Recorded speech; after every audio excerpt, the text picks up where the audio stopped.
Materi ini adalah prasyarat untuk membahas teori duality di minggu depan.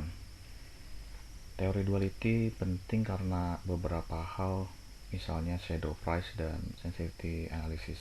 Shadow price adalah suatu skenario untuk memperbesar harga kapasitas constraint. Mari kita lihat figure 4.8. Gambar 4.8 ini mewakili studi kasus tentang window glass problem yang ada di materi minggu ketiga. Ya, semoga Anda masih ingat, di minggu ketiga ini ada 3 constraint.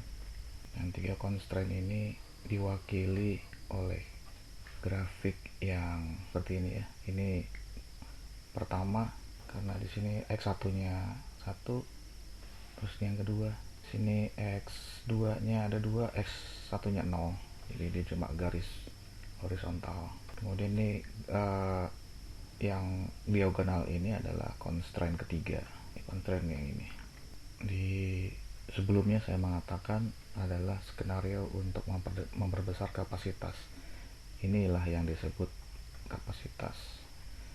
Terus diperbesar antara 4 yang diperbesar, 12 yang diperbesar, atau 18 yang diperbesar.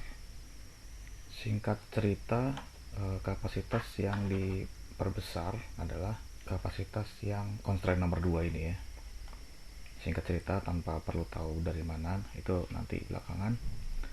Maksudnya shadow price ini ketika kapasitasnya diperbesar menjadi yang tadinya 12, kemudian menjadi 13. Maka garis ini naik ya, naik ke sini.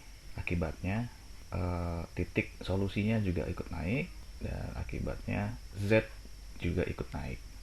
Dan di sini diperjelas naiknya sebesar 3/2. Silakan Anda baca ini sendiri nanti. Tentunya Anda pause dulu karena ini akan saya kembali ke materi chapter 5. Shadow price tadi sebenarnya chapter 4 dan dibahas lagi di chapter 6, ditambah sensitivity analysis juga. Oke, di sini langsung saya persingkat ya. Seharusnya 51, cuma di 5.1 ini terlalu filosofis. Memang ada beberapa hal yang perlu kita ketahui, tapi untuk mempersingkat waktu ya, karena batasan waktu, maka saya memfokuskan kepada apply daripada how it works. Di 5.1 itu how it works, teorinya. Nah, sementara di sini lebih ke apply. Tentunya di sini juga ada how it works. Untuk paham bagaimana how it works, kita harus remember. Apa yang perlu kita ingat adalah simbol-simbol dan bentuk-bentuk matriks. Ini yang perlu kita ingat dulu ya, bahwa ini adalah bentuk si Bapak Lieberman ya. Lieberman, our standard form for general linear programming ya. Jadi secara umum itu maksudnya biasanya linear programming itu dimulai dari lebih kecil, maksudnya seperti itu ya. Ini adalah bentuk yang ditawarkan oleh Bapak Lieberman untuk general linear programming. Maksimalkan Z sama dengan CX. Constraint, ini adalah constraint AX lebih kecil dari B dan X lebih besar dari 0. Ini juga constraint. Tapi kita biasanya fokusnya ke sini daripada ke sini ya. Nah, di bentuk umum ini kok isinya cuma notasi ya. No problem, karena notasi ini akan dipakai di halaman berikutnya. Jadi Anda harus remember, notasi ini juga berfungsi atau bermanfaat untuk mempersingkat ya, untuk mempersingkat penjelasan. Jadi cukup pakai notasi saja. Oleh karena itu Anda harus mengingat CX, AX, B, dan X. Oke, katanya matriks. Terus matriksnya mana? Oke, akan saya tampilkan matriksnya. Saya perlu mengcopy ini untuk saya peragakan ya secara animasi.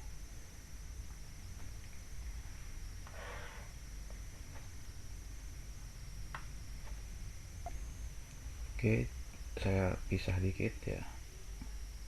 Nah, gini. C asalnya dari, oke saya ulangi, C itu dijabarkan di sini bahwa C adalah row vector. X dijabarkan di sini bahwa X adalah kolom vektor. A di sini dijabarkan di sini. Apa itu A? A is the matrix. X sama di sini, dia adalah kolom vektor. B juga sama di sini. X sama juga di sini. Oke, itu nanti akan saya pindah ya si matriksnya. Jadi C ini akan saya ganti. Ini X-nya agak kesini deh ya. Akan saya ganti dengan ini.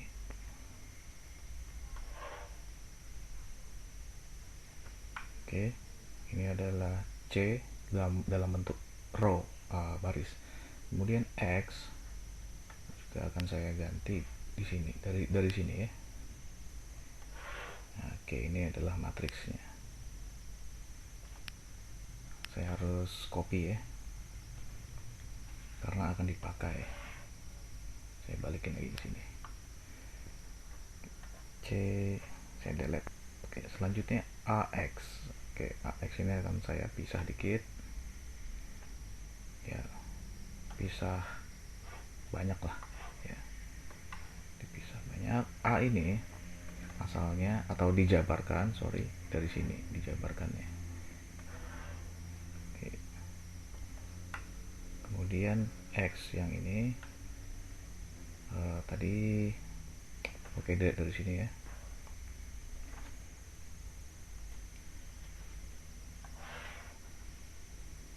Gitu ya.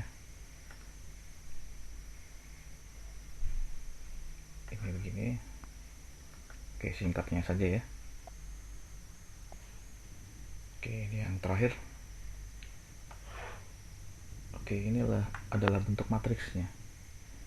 Ya, sesuai judulnya matrix form, tapi ini matrix secara general linear programming, secara umum. Berarti ada secara khusus dong. Ya, betul. Secara khususnya seperti ini. Kita scroll ke bawah. Oke, ini yang disebut secara khususnya apabila tanda ini ya, apabila tanda ini berubah menjadi seperti ini atau seperti ini. Nah, caranya kita tambahkan XS gitu ya, untuk mengintroduce select variable. Jadinya so that the constraint become seperti di bawah ini. Oke. Ini perlu saya jabarkan lagi. Sabar. Oke, ini tadi saya copy dari atas, kemudian saya paste, cuman perbedaannya ada ini ya, I. Di sini ada I, tapi kalau di atas tidak ada. Jadi ini harus digeser. Atau tidak usah, nanti kita lihat di contohnya saja juga, no problem. Karena I bisa di dalam matriks ini ya, si I nya ini. Jadi saya tidak jadi menggeser ke kiri karena I bisa ada di sini, meskipun nanti juga bisa dipisah. Apa itu I? Nah, I adalah di sini. I adalah identity matrix. Dikatakan di sini we comment at the end of the session. Oke, nanti saja berarti kita bahasnya. Ada yang perlu Anda ketahui di sini, yaitu ini XS ya. Kalau X ini kan asalnya dari sini. Nah, sementara yang XS ini ya asalnya dari sini. Nah, terus penjabarannya gimana? Ya, penjabarannya seperti ini. Ini tinggal dipindah aja ke bawahnya sini ya, sesuai dari si ini ya, definisi X adalah yang ini, kemudian yang XS ini ya yang tadi di sini tinggal ditaruh di bawahnya ya. XS S itu slack ya, ini untuk slack, ini bukan slack. Langsung saja kita apply, kita belajar how it works dengan apply.